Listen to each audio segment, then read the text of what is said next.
Everyone, welcome और welcome back to our channel. कैसे हो तुम सारे? उम्मीद करती हूँ कि तुम सब ठीक ठाक होंगे। सो गाइज, आज की इस वीडियो में हम रिएक्शन करने वाले हैं Baba Siddique versus Lawrence Bishnoi, game over for Bollywood. So guys, मैं बहुत ज़्यादा एक्साइटेड हूँ इस वीडियो पे रिएक्शन करने के लिए, क्योंकि इसमें पूरी डिटेल दिखाई जाएगी और लॉरेंस भी होने वाला है। सो लॉरेंस के बारे में बताया जाएगा और सलमान और बाबा सिद्दीकी के बारे में बताया जाएगा। सो मैं बहुत ज़्यादा एक्साइटेड हूँ। सो हम टाइम वेस्ट नहीं करेंगे, चलेंगे अपने रिएक्शन की तरफ। लेकिन उससे पहले आप लोगों से एक छोटी सी रिक्वेस्ट है, अगर आप लोगों ने मेरे चैनल को सब्सक्राइब नहीं किया हुआ है तो अभी कभी कर लो, किस चीज़ का वेट कर रहे हो। और यार, आजकल मेरा चैनल थोड़ा सा फ्रीज़ चल रहा है, तो थोड़ी सी आपकी हेल्प चाहिए उसे अनफ्रीज़ करने में।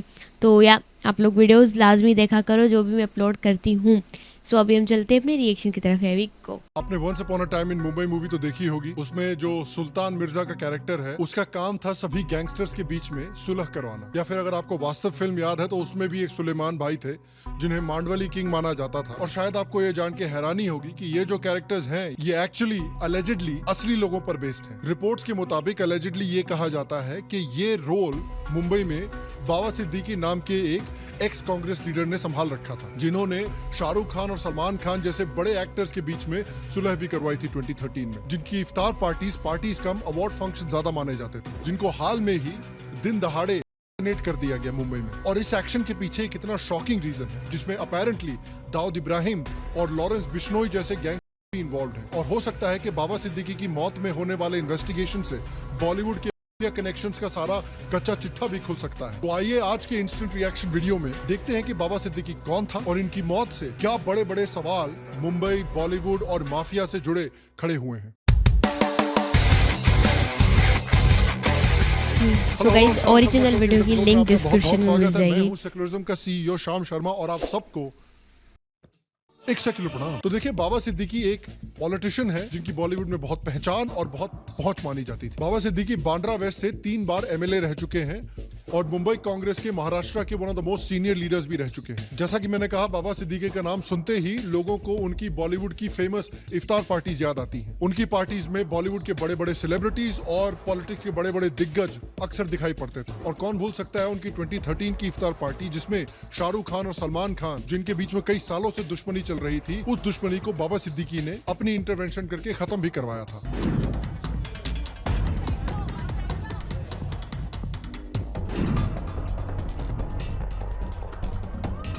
इस वक्त की बड़ी खबर मुंबई में बॉलीवुड से जुड़ी हुई। बॉलीवुड के 2 सुपरस्टार सलमान खान और शाहरुख खान आज गले मिले, हाथ मिलाया।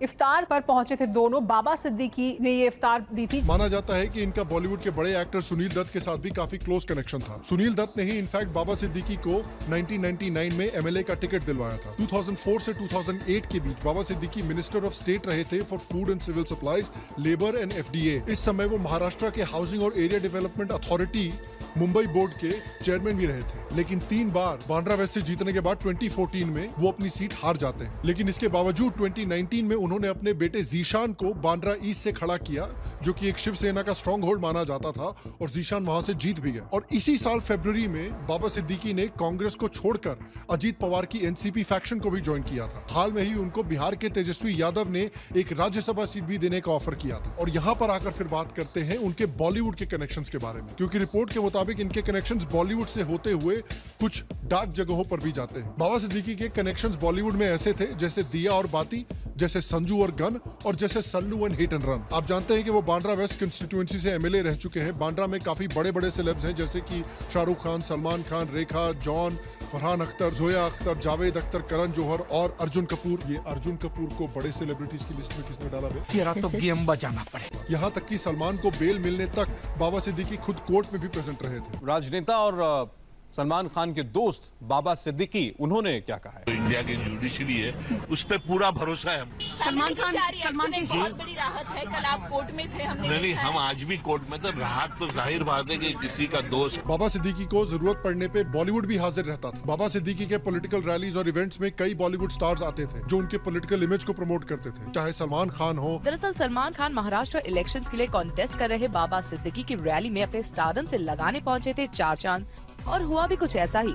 इन तस्वीरों से सलमान खान हर जगह कितने वांटेड हैं, उसका अंदाजा बखूबी लगाया जा सकता है। चाहे संजय दत्त हो, लेकिन बॉलीवुड के साथ साथ अलेजेडली इनके कुछ डार्क कनेक्शंस भी थे। इन पर कुछ बड़े बड़े एलिगेशंस भी लगे थे। इलीगल स्लम रिहेबिलिटेशन स्कीम का आरोप, बाबा सिद्दीकी पर स्लम रिहेबिलिटेशन स्कीम का गलत इस्तेमाल करने का इल्जाम लगा था। उन पे ये आरोप लगा था कि उन्होंने अपने पॉलिटिकल इन्फ्लुएंस का फायदा उठाकर मुंबई के स्लम एरियाज में बिल्डर्स को इलीगल अप्रूवल्स दिए थे अनऑथराइज कंस्ट्रक्शन करने के लिए। MHADA यानी Maharashtra housing and area development authority ने इलीगल स्लम डेवलपमेंट पर नोटिस भी इशू किया था, जिसमें बाबा सिद्दीकी का नाम आया था अप्रूवल्स क्लियर करने के लिए, जो सिविक रूल्स के खिलाफ था। इन बिल्डिंग्स का SFI 1.87 था, जबकि अलाउड सिर्फ 1.5 होना चाहिए था। ईडी के सोर्सेस कहते हैं कि बाबा सिद्दीकी ने SRA के फ्लैट्स कई बड़े लोगों को इंक्लूडिंग फिल्म स्टार्स को बेचे थे अवैध तरीके से। 2018 में एनफोर्समेंट डायरेक्टरेट ने बाबा सिद्दीकी और पिरामिड डेवलपर्स के नाम पर 33 फ्लैट्स को कॉन्फिस्केट किया था, जिनकी वैल्यू 460 करोड़ के आसपास मानी जाती थी। ये एक्शन बांद्रा के स्लम रिहेबिलिटेशन स्कीम में इरेगुलरिटीज और मनी लॉन्ड्रिंग के एलिगेशंस के चलते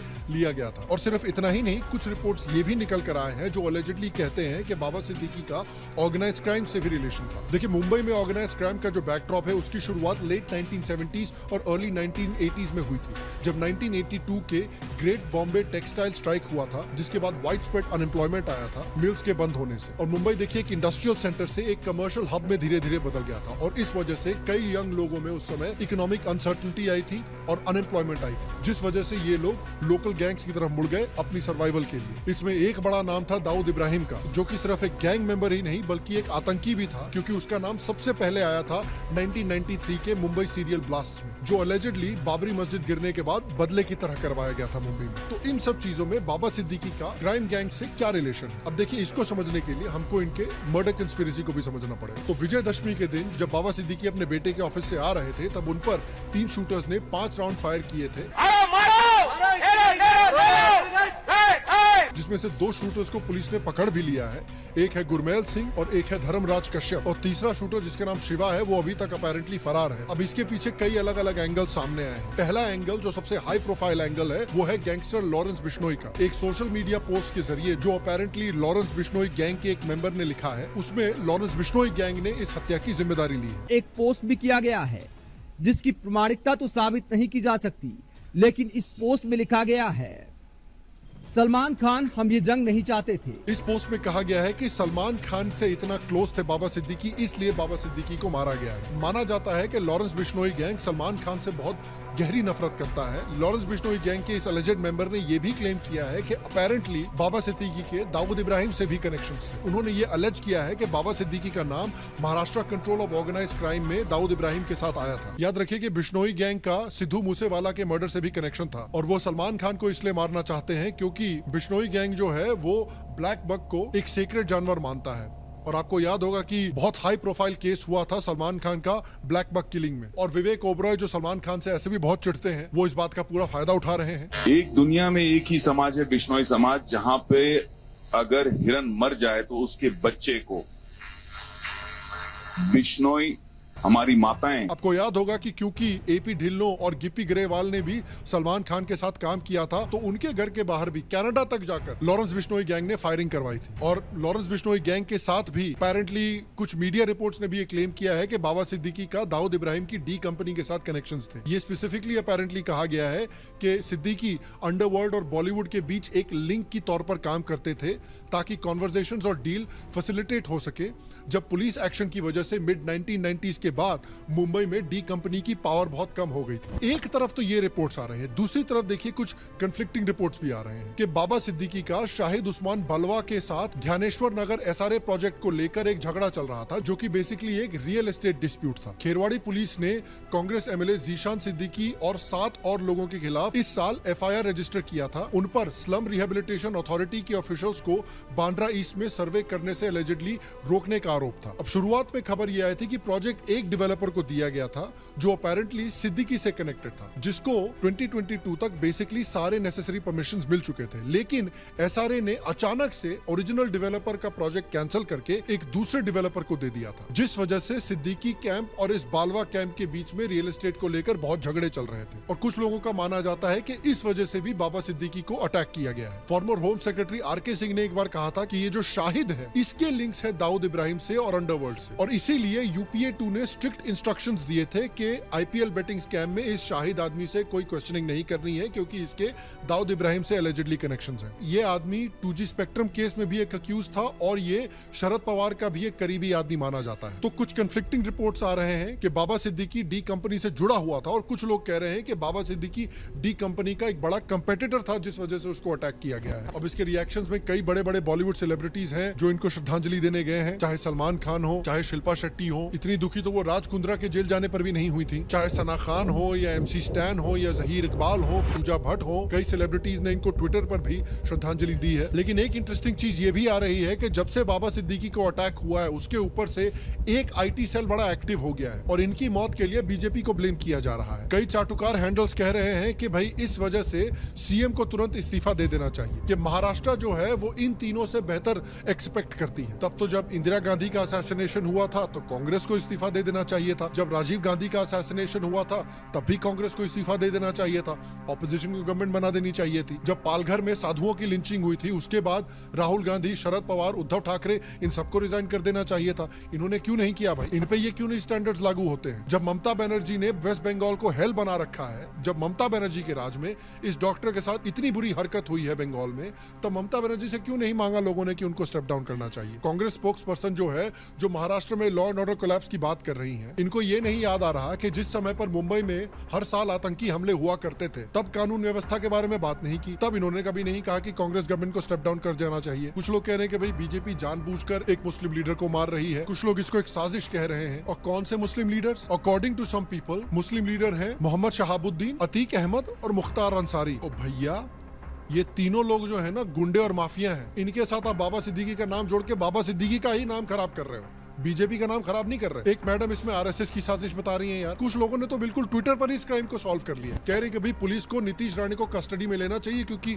इसका लेना देना है इस पूरे केस से। तो भाई मैं भी महाराष्ट्र पुलिस से गुजारिश करता हूं कि बाबा सिद्दीकी केस में अगर आपको कुछ डिटेल्स चाहिए तो भाई इस अकाउंट के एडमिन से ही पूछ लें, इन्होंने तो ऑलरेडी क्राइम सॉल्व करके रखा हुआ है। तो इस केस से रिलेटेड अभी तक जो डेवलपमेंट्स हुए हैं उसमें 3 मेजर डेवलपमेंट्स। पहला कि ये लॉरेंस बिश्नोई और सलमान खान से रिलेटेड है, इस वजह से इनको टारगेट किया है लॉरेंस बिश्नोई गैंग ने। दूसरा है कि ये एक रियल एस्टेट माफिया में डिस्प्यूट हुई है, जिसकी वजह से एक रियल एस्टेट अलेजेड माफिया ने इनको टारगेट किया है। तीसरा है कि इनका अपेरेंटली डी कंपनी से कुछ रिलेशन है, जिस वजह से अलेजेडली लॉरेंस बिश्नोई ने इनको टारगेट किया है। अब असली रीजन क्या है ये तो आने वाले दिनों में ही हमको पता चलेगा, लेकिन अल्टीमेटली दिस इज समथिंग जिसको वहां की बीजेपी और शिवसेना की गवर्नमेंट को, वहां के लॉ एंड ऑर्डर मशीनरी को बहुत सीरियसली लेना चाहिए, क्योंकि इसी तरह की चीजें 1980s और 1990s में मुंबई में होती थी, जब अंडरवर्ल्ड बेसिकली मुंबई पर राज करता था और ऐसे ही चुटकी बजाते किसी भी बॉलीवुड की पर्सनालिटी को या किसी भी पॉलिटिशियन को टारगेट कर सकता था। उस तरह का डर का माहौल मुंबई में दोबारा नहीं बनने देना चाहिए और लॉ एंड ऑर्डर मशीनरी को बिल्कुल सीरियसली इस बात को लेना चाहिए। इस क्राइम को जल्दी से जल्दी सॉल्व करना चाहिए, इनके परपेट्रेटर्स को जल्दी से जल्दी सजा सुनानी चाहिए और एक एग्जाम्पल सेट करना चाहिए, ताकि इस तरह से हाई प्रोफाइल आप किसी भी बॉलीवुड सेलिब्रिटीज को या किसी भी पॉलिटिशियन को टारगेट करके इस तरह से दहशत फैलाकर आप काम नहीं कर सकते। भारत में इस तरह का सिनेरियो वापस नहीं आना चाहिए। और मैं आपसे पूछना चाहता हूं कि आपको क्या लगता है कि आपके हिसाब से सबसे प्लॉजिबल यहां पर रीजन क्या हो सकता है बाबा सिद्दीकी को टारगेट करने का? नीचे कमेंट सेक्शन में मुझे जरूर बताएं। बाकी मैं आपसे अगले एपिसोड में मिलूंगा। हम जाकिर नाइक को एक्सपोज करते हुए एक बड़ा वीडियो निकालने वाले हैं अगला। उसके बारे में आप अगर हमें कुछ इन्फॉर्मेशन देना चाहते हैं तो नीचे कमेंट सेक्शन में हमें बता सकते हैं। हमें आप ट्विटर पर टैग। सो गाइज, इनका वीडियो होता है एंड। सो अगर मैं अपना ओपिनियन शेयर करूं तो मुझे भी ऐसा ही लगता है कि बाबा सिद्दीकी के साथ जो हुआ है वो लॉरेंस की वजह से हुआ है, लाइक सलमान की वजह से ही हुआ है, क्योंकि वो सलमान के अच्छे दोस्त थे। उसकी वजह से लॉरेंस गैंग ने सबसे पहले उन्हें हटाया है रास्ते से, ताकि थोड़ा सा दहशत और बढ़े और सलमान खान जो है डरे और वो खुद ब खुद ही माफ़ी मांग ले। लेकिन फिर वही बात आती है कि लॉरेंस और सलमान का कुछ अपना सीन है, वो माफ़ी मांगते नहीं और वो इनसे यही बोलते हैं कि हमारे बिश्नोई कम्युनिटी से माफ़ी मांग लो ताकि दोबारा कोई भी ऐसा नहीं कर। ओवरऑल सारी वीडियो मुझे इनकी काफ़ी अच्छी लगी है क्योंकि इन्होंने सारे फैक्ट्स को ही डिस्कस किए हैं। जिस तरीके से इन्होंने बाबा सिद्दीकी के बारे में बताया, मुझे पर्सनली इतना नहीं पता था। मुझे बस जस्ट इतना पता था कि ये एक पॉलिटिशियन है और साथ में थोड़े बहुत से मतलब इनके बॉलीवुड में भी हैं, और ओवरऑल मुझे इतना ही पता था। लेकिन जैसे इन्होंने बताया हर एक चीज़ को इन्होंने डिस्कस की, और उस हिसाब से तो मैं हैरान सी रह गई कि यार ऐसे थे वो, ऐसे थे। खैर एनीवेज, तो वीडियो इनकी काफ़ी अच्छी लगी है। रियल वीडियो का लिंक डिस्क्रिप्शन में मिल जाएगा, अगर किसी को देखनी है तो देख सकते हो। ओवरऑल काफ़ी वीडियो अच्छी थी और उम्मीद करती हूँ कि आपको भी ये वाला रिएक्शन अच्छा लगा होगा। अगर अच्छा लगा है तो इस वीडियो को लाइक कर देना, चैनल पे न्यू तो सब्सक्राइब कर देना, और कमेंट करके तुम लोग मुझे ये बता सकते हो कि तुम्हें नेक्स्ट सेशन किस पे चाहिए। इंशाल्लाह उसी पे आएगा। सो मिलती हूँ नेक्स्ट सेशन में, तब तक जाते जाते सब्सक्राइब लाजमी करना। अल्लाह हाफिज़, बाय बाय।